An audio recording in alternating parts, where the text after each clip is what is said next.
Welcome to Inside Plug, the podcast where independent creators and entrepreneurs connect and inspire. I'm your host, Devon Jones. Today on our show, we have actor Conor Edes. Connor, welcome to the Eat, show. eat, Eats.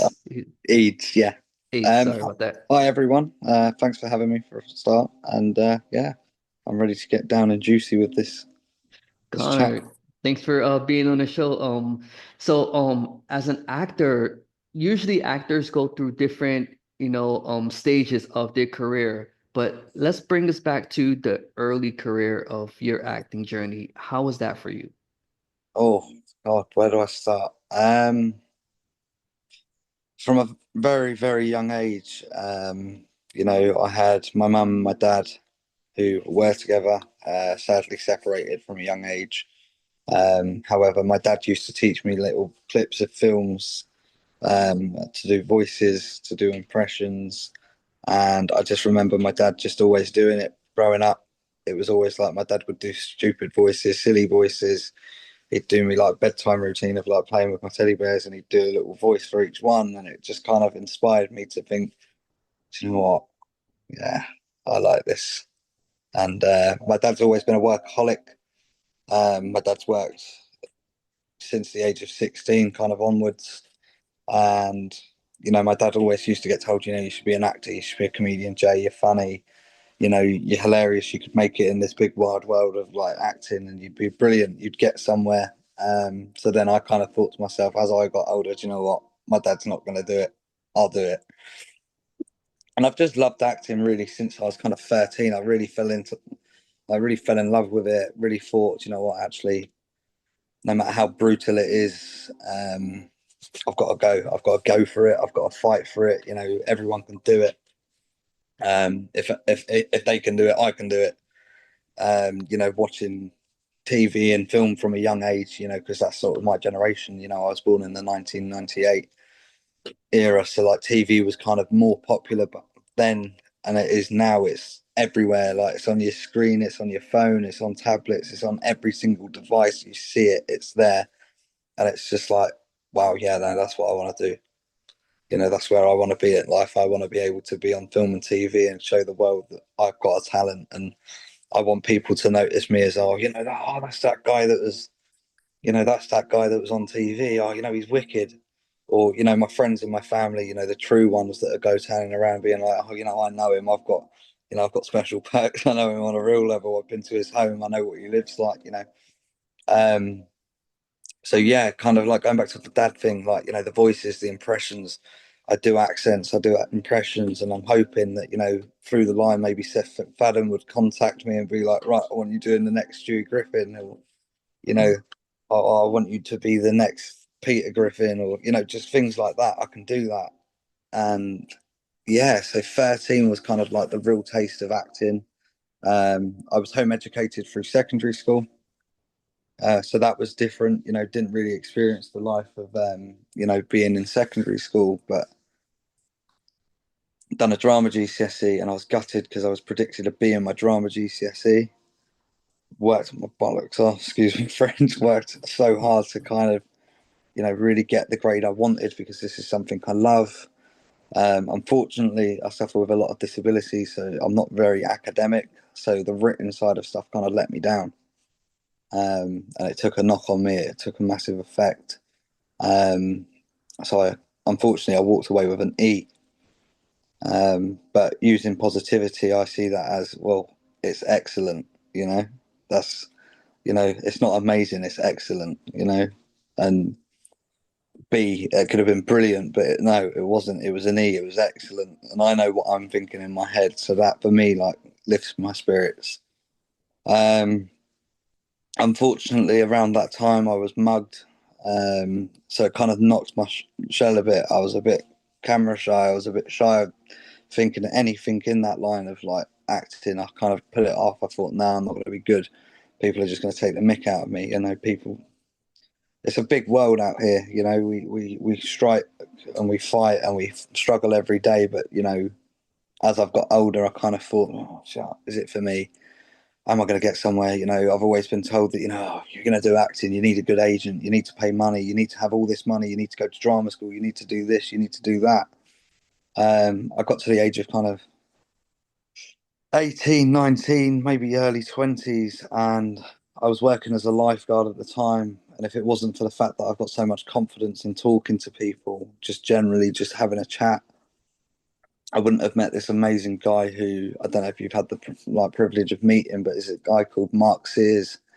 Again, an incredible guy. Really, really looked after me and asked me one day, "How do you feel about being in this film?" And I was like, "Okay, cool. Like, okay, sweet. Like, yeah, what do you want me to do?" He goes, "Oh, I want you to play bartender." I was like, "Okay, I can do that." I nailed the first cut. Unfortunately, the film might not be finished or might not be out because they filmed it in fast mode rather than the slow speed that they needed it in. So it's whether or not that gets kind of reshot. Um, so yeah, that was kind of like a real good, like positive vibe of like, you know what, do you know what, I can do this. But if we're going to talk more film wise, I was very fortunate enough to play one of the main roles in one of my friend's GCSE film studies group. And I was playing as a double agent, an arrogant double agent. I was like, well, I can act arrogant. I'm not arrogant. I'm humble as you like. Like I'll talk to anyone. I'll be at the bus stop. I'll just talk to matey next door. Or, I'm not very technophobe. I love technology, but I hate it when people just sit there on their phone, talk to people. You never know who you're going to bump into. It's things like this. You've followed me. I've followed you back. It's not what you know. It's who you know. And that's what this industry is. I could bump into a big director tomorrow and he's making an up and coming film scene that I've told him I'm an actor and boom. So yeah, I was very fortunate to play that role and it was a great crack and it gave me that real love more of like being behind the scenes and being on set and being on time and being in queue and following direction. So yeah, that was quite something. And then when I found out their results, it made me feel good about myself. It also made me feel good for them. They got an A star in their film studies. So, and the drama teacher that taught me my drama GCSE actually said, you know what, I'm so gutted Connor's old enough now because he would have done so well. He's come so far. His acting's incredible. Um, so now we're going to go jump a couple of years. I went to college. I studied performing arts. Again, loved it, fell in love with acting more, wanted to pursue it more and more and more as the day progressed. In fact, I got about halfway through college, I was ready to drop out. I saw a decent drama school come up and I thought, right, £500, that's doable. But, unfortunately, the funding, it's not doable because, my dad works so hard and I've got younger sisters and it's like everything kind of pays its price. If I wanted to do something, I've always kind of taught myself, like, if you want something, earn it. You've got to work on the side. You've got to earn money. And I was labouring from 13 as well. So I was juggling college. I was working as a labourer. I was doing this, and obviously just me, 50 quid a day. I was just throwing it away down the toilet, thinking, "Oh, I've got pocket money," you know. So yeah, really, for me, college was kind of the real taste of acting where I wanted to be, focusing more on that. Um, And then yeah, kind of couple of years again, jump the same guy that I met as a lifeguard who got me in his feet, like this film he was filming, put me in touch with a scout who was then scouting for an agency that he's been involved with. So I've been actually with my agency 5 years, maybe a little bit less. I can't honestly tell you; it's been that long. But I can't thank my agent enough. She's stuck by me. She's supportive. She's great. Okay, I haven't been as successful as I'd like, but again, like I mentioned at the start, such a brutal industry. The slightest little bit of like, oh, you've got a ginger beard. Oh no, we're not interested. Oh, oh, your hair's not quite long enough. We're not interested. So it is one of them. Like when you get knockbacks, I've learned to accept, I'm going to get pushed back, but I know there's going to be another opportunity that could come in and it could change my life forever. Um, and then I was very fortunate to be asked, do I want to be in a short film, short GCSE, sorry, not GCSE, a short university film. So again, another film sort of studies film. And this time it was a main role. This was kind of a short last minute, book a train, get a hotel, Da da da da da da. Right, where am I to? Right, Reading. Okay, cool, sweet. Okay, I'm there. I've checked in. I've met them. They're great. They've looked after us. They've made us feel comfortable. Which, and that's another thing. Like, when you're in this industry, it's all about being comfortable. Because if you're not comfortable being there, well, then why do it? If you've got a dream, chase it. Like, I'm not particularly fussy when it comes to different roles. I just know that I've got to protect myself because it's a wide world of, like, I don't know who I'm going to meet. You know, so yeah, very fortunate enough to go on meet some other actors that are also just like me, have day-to-day jobs, have day-to-day lives, but they're doing this as like a side hustle, but they're trying to make it a dream. And I can't stretch that enough. This is a dream I want to make a reality. And I say that to myself every day. Keep my dream alive. Obviously, on my Instagram, you'll see on posts, living the dream, keeping the dream alive. Things like that. I've got to. I've got to. I'm making that dream reality. Um. So yeah, I don't know if you've kind of got any questions because I know I've just kind of rambled a little bit. Oh, no, no, I love it. Thanks for sharing that. And No worries. you are living the dream. You are. And before we get into some more of your other projects, I like Mhm. that you had your inspiration from your dad with the voices. Yeah, And even in school, you say you didn't get a good grade, but you still was determined to keep going at it. And then in college, you started to get some parts and, meeting the director and then getting the part as secret agent. yeah, And that right there was kind of like your launching pad. yeah, And I like that because you're persistent. And even if some of the casting calls you don't fit what they're looking for, that is not stopping you. yeah, And that's what I like because we need filmmakers and actors who yeah. have that determination and persistence. I mean, if I Um, can kind of talk on that level of dedication, so like realistically, like on my Instagram, anyone wants to follow after me, please feel free. I'll follow back.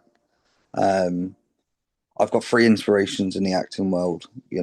I've got three categories because for me, their talents are unreal. Sadly, two of them are no longer with us, but the main one I want to touch on is Heath Ledger. What a man. Started off in the fact that he was a videographer, didn't have an interest in acting, did it in school, but thought, nah, he's not going to get anywhere. So he'll do the next best thing. He'll video, he'll record, he'll get some captured motions and create his story that way. And, one of the biggest roles for me that I'd love, love, love, if Christopher Nolan's watching, please, please, please consider me. Um, I'd love to play the Joker. So Heath Ledger, okay, hands down, one of the best Jokers. The dedication he put into that role, locking himself away for 2 weeks. Shutting himself away from his family, his friends. Everyone. An Australian born, so like come from nowhere to then be like, wow, you're one in a million. You've come and done one of the best Batman films I could ever think of. And when I'm saying impressions, one of the best impressions I do is of Heath Ledger's Joker, and I've actually scared people doing it. So for me, like that's something I could take and be like, "Do you know what? I feel like I could do a good job here." Um, and then you've got Robin Williams. Sadly, went way too soon, I feel, but unfortunately, mental health, and I could touch up on that a little bit of myself. Robin Williams was a massive inspiration of mine due to the fact that his characteristics, the fact that he can play two different characters in one film. So Mrs. Doubtfire, I don't know if you've ever watched it. Absolute cult classic, absolute childhood memory. Used to watch that film probably every weekend with my family. It was just always that film that you'd have a laugh. There was a bit of rude, slapping humour, and then kind of as you get older, you kind of like start to realise, like, oh, that's a bit naughty. But we're old enough now; we can understand what they're talking about. Um, and I don't want to sound corny when I say it, but he actually sadly took his life the day before my birthday, so the 11th of August. So that for me, it was kind of like, okay, maybe I'm the new Robin Williams. Maybe I go somewhere with this and I could play the same sort of character. and maybe I could go and do the same sort of characteristics where I could play two different characters. You know, Tom Hardy, again, absolute legend in the film industry, does it so many times. You know, him playing Ronnie and Reggie Cray in Legend, just wow, gobsmacked. Like, you know, these are two very, very famous gangsters of the East End, and he portrays it very, very well. Very well. But then going on to my last one would be Johnny Depp. Absolute icon.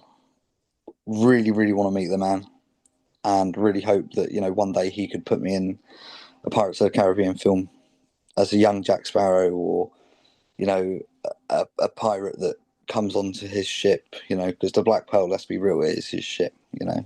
Um, you know, I think for me, for him, it was more his dedication, and it was more his commitment to the role. Like, you know, he played Jack Sparrow, I think, in four, maybe five films. You know, so he dedicated himself to, like, you know, keep going back. Loyalty, you know, the loyalty was there. You know, he kept working for the same people, and, you know, the character. Wow, you know, he's played some funny characters, he's played some dark characters, but Johnny Depp, wow, what a man, what a guy, and what a story as well for him. You know, because he was a musician and he loves his music. And if it wasn't for Tim Burton, you know, Johnny Depp wouldn't be here today. You know, Tim Burton looked at him and thought, you know what, I see something in you that I could use. You know, so Tim Burton, again, I would love to work for him. You know, and yeah, there's quite a few, but I could be here all night talking about who my inspirations are. But yeah, them kind of three, they're kind of my main top three people I'd kind of say, yeah, do you know what, I want to be like them. You know, that commitment, that loyalty, that dedication, that characteristic, you know, yeah. Yeah, definitely you need those things as an actor to succeed. You mentioned earlier about your Instagram page. If you want to drop that info again so people can check out some of your previous projects. Yeah, of course. I can't actually remember what it's called. I think, let me just double check. So my Instagram, and I'm happy to, obviously, I know you've got me on Instagram if you want to share it on the post once you post. But yeah, and Uh, we'll put that link in the description as well. no I'll get a worries. link to his Instagram page. So my Instagram is Connor underscore official actor. I am on TikTok, which I'm trying to grow, which is, where is it? There it is. My TikTok is Connor underscore actor 001. All right, so everyone check them out, follow, and be on the I'll be lookout sure to for follow the back future projects. I would love to see you in the Pirates of the Caribbean. one day. So let's talk about this tour you took. You went to Shinfield Studios. How was that Yes. experience? Um, do you know what? It's something I'd done for a company called Extra People. And if it wasn't for the loving friends and family that I've got, you know, I wouldn't have fallen into that trap of knowing about it. So, you know, realistically, I can't thank, and I'll shout her out, but her name's Tracy. She's my old school chef, very good family friend of mine, and she's actually a member on it. And she said, right, Connor, you've got to get on this. You know, you're going to get consistent work. You're going to get work coming in your ears, and you're thinking, oh my God, I can't do this. I can't do that. I can do this. I can do that.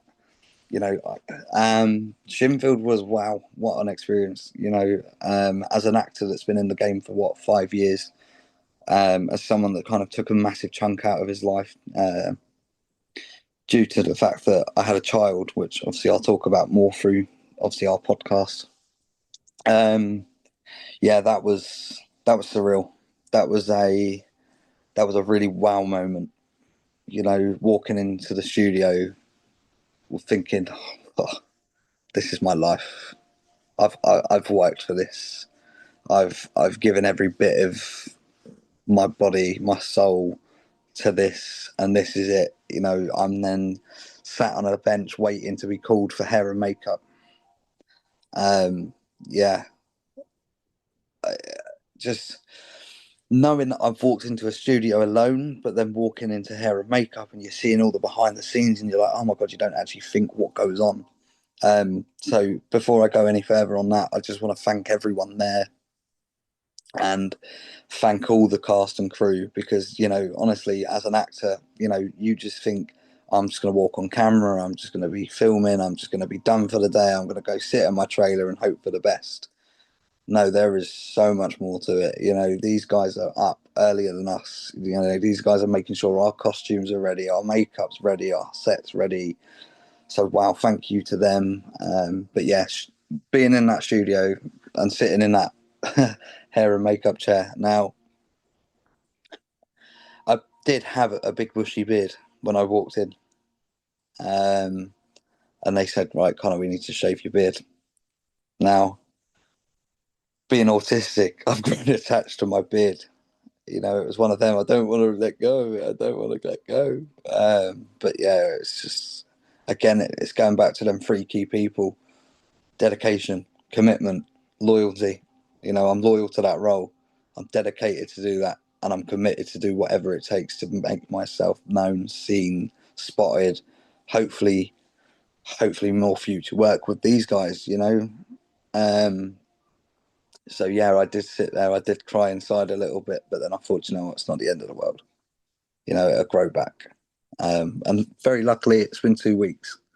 So my beard has slowly started to grow back. However, it will be shaved again and cropped up and ready to go on the 16th, which is when I'm filming. Unfortunately, I can't give details of what it is, but like you say, if you guys want to follow my Instagram, my TikTok, things will be updated once I get the approval. I want people to follow the journey of like, someone that's come from, I wouldn't say nothing, but come from knowing that, he doesn't actually really know what he wants to do, but he knows that acting is his dream and that, wants to make it a big, big thing. It's kind of that question of like, when people say, where do you see yourself in 5 years? Man, I want to be in Hollywood. I want to be, I don't know, the next, like I say, the next Joker, the next James Bond, the next villain in some kind of, series of like Gotham or something like that, or even if it's just in general, you know. Um, sorry about that. I had a call coming through. Yeah, just in general, want to kind of really, really want to kind of be out there. I want that door kind of open. I want people to notice me for who I am. The humorous, funny, witty, banterous. Just yeah, get out there and hopefully someone notices me, and hopefully the people that I'm currently worked for or working for, they understand that I'm that dedicated. If it meant chopping off my right arm, I'd do it. Just to kind of be in that film. That's how determined I am. And being autistic, it's one of them things. Once you put your mind to something, yeah, my mind doesn't rest. I'm gonna go and I'm gonna chase it with everything. And I really hope that, people kind of understand that this isn't a joke to me. This is my life that I'm making for myself, for my family, for my friends. But most importantly, I've got a 5-year old little boy. And when he gets older and he says to me, Dad, I want to be a labourer forever. Okay, that's what you want to do, son. You go do that. You've got my full support. I've done my fair share of jobs. I've been a labourer. I've worked in McDonald's. I've worked as a lifeguard. I do security now, which again I'll talk a bit about in a bit. But I've had a number of jobs, and being a single dad, having my son 3 days a week and every other weekend, it's one of them. I've got to balance around work. I've got to balance around the acting. I could be away months at a time if I ever get a big project. So how am I going to really cope knowing that I'm not going to see my son? But I hope he just knows that I'm doing this for you, son. Daddy's doing this because this is Daddy's dream. But Daddy's gonna, make sure that you're looked after and well kept. And if you've got a dream, son, you chase it. And Dad'll support you through everything. And I say the same to all my friends, my family. People that are even older than me. You know, if you've got a dream, chase it. Don't give up on it. Life's too short. you never know what's around the corner. So yeah, yeah. I love it. I love it. I love hearing all of that. That actually was my next question I was gonna ask. How do you balance work and personal life being a single dad? Um, so yeah, it is definitely a juggle. I suffer with a lot of health conditions. I suffer with functional seizures. So I have seizures pretty much probably every day. Um, I don't have them, luckily. I haven't had a few. I have had a few earlier. So my health is kind of like battered. I feel like I've been hit by a bus. But for me, like I say, that determination, I've just got to get up, just got to get on with it, just got to keep fighting, keep pushing.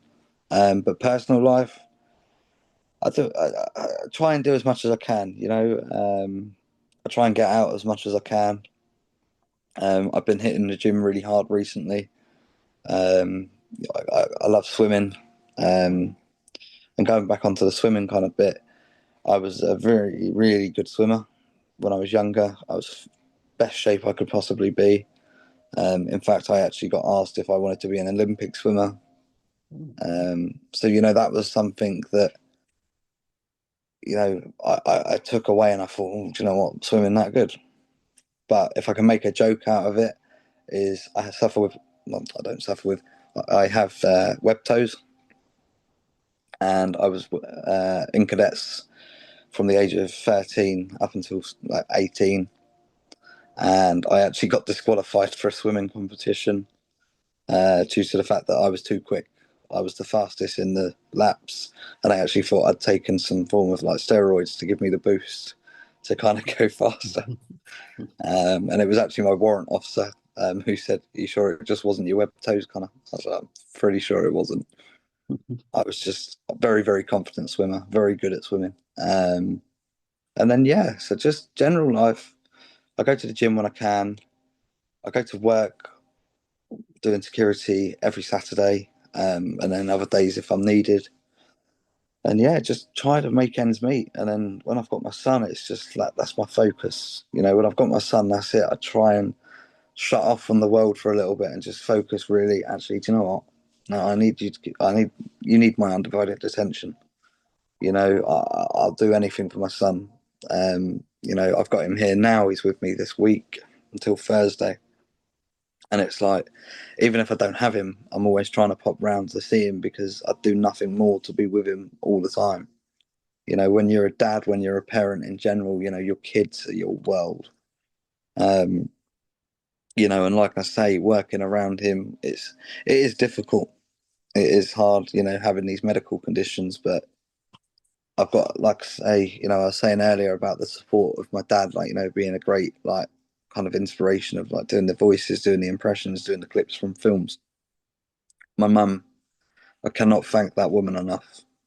She's raised me from the day I was born, and she still helps me with everything now.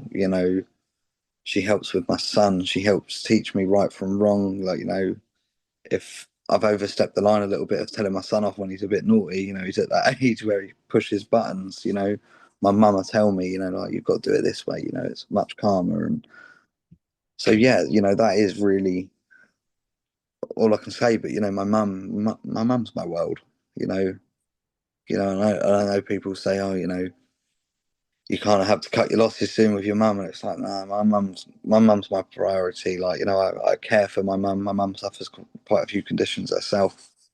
So she's my carer, I'm her carer. And if it wasn't for my mum, I wouldn't be here today. If it wasn't for my dad, I wouldn't be here today. So I can't thank them enough. My family's everything to me. I've got a wonderful, wonderful son, and I've got a wonderful family of sisters. One of my sisters who's heavily pregnant with my second. She's my niece. She's having a little girl. So I've already got my nephew, who again I love to bits. Her partner has a little boy, so I've taken him on. He's my nephew, and now she's having a little girl. Well, again, when she gets older, she'll know, oh, my Uncle Connor was determined. My Uncle Connor's, oh, wow, my Uncle Connor's famous. Hopefully, one day. I'm very hopeful. I don't I don't sit there and say that I'm going to make it straight away, but I'm very hopeful that one day I will. It's always that chance of like one day it's only going to take one job. It's only going to take that one look of someone to be like, wow, he's amazing. Let's get him. So yeah, very, very, very blessed with my family, very blessed with friends, that want to support my journey. And, you guys on my Instagram, my TikTok, I wouldn't be here fighting for this career if it wasn't for you guys always positively messaging me like, oh, congratulations, oh, well done.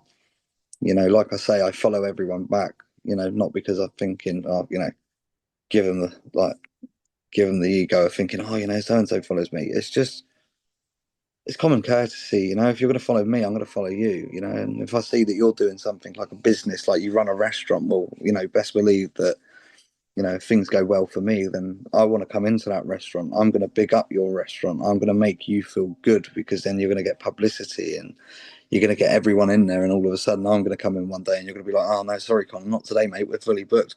you know, um, I've got a neighbour of mine, he does a job and it's like, I've said to him the other day, I said, look, if you want an advert, I can make you an advert, promote you. And again, it's one of them things, like I said earlier, it is not what you know, it's who you know. We've had some big, big people in this town where I'm from. So I'm from Hemel Hempstead in Hertfordshire. And, we've had the likes of Ricky Gervais, filming Afterlife here, and I actually went down to their set and actually said, do you need any extras? And, it's one of them things. We've had Tom Hanks and Steven Spielberg filming there, I think one episode or a couple of scenes in one of the pubs in the old town, filming Masters in the Air, So we've had some big, big names through this town. And there's also a lot of history behind this town, which again, I love. That was a massive, massive love growing up, history. So when it comes to film and TV, I'd love to play like medieval times, Viking times, that sort of era. Um, but yeah. Awesome, awesome. Thanks for sharing. Thanks for sharing all Right, of right. that. All right, everyone, remember, don't forget to check out the Instagram link for Connor. I'm going to put in the description. And also, if you enjoyed today's episode, don't forget to listen to some of our previous episodes. And don't forget to subscribe to our YouTube channel. We're going to be here every Tuesday at 9 a.m. Pacific Standard Time. Connor, thanks again for joining us today and sharing your journey. Appreciate it. Looking Thanks forward for to having me. seeing you in some of your upcoming films. And that Pirates of the Caribbean is somewhere down the line. I feel And it one for day you. we could do a part two. Oh, yes, definitely. Definitely. We're going to have a Uh, part two. All right, no worries. everyone. This has been your episode of Inside Plug. This is your host, Devon Jones. We had Connor. Don't forget, stay inspired and keep creating. Inside Plug, signing out.